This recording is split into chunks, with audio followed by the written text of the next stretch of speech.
uChosen ogqugquzelwe ngabaculi okhona kubo oProkid, Dumi, Double HP, Stocky T, Proverb neSquatter Camp ukungena emculweni we-hip hop uthi ayabanyakazisa kakhulu impela amapiano. It came with a storm, you know, and it seemed like it has shaped a lot of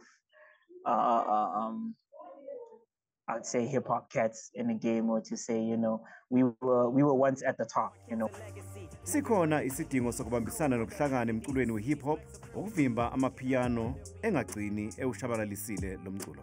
Into engayisho ukuthi bafowethu masingahlangana nje and then isenze nomculo. I think for me ukuba creative, that's the most important thing. Umculo kaChosen uyatholakala kuzona zonke izitolo ezidayisa umculo nge-internet. My music is very, very, very introspective. It's very perspective in a sense where I tell stories where they are very personal. It's somewhat what most people say it's deep. Medication, daddy loves you, I'ma see you later. Speaking from my heart, I'm motivated.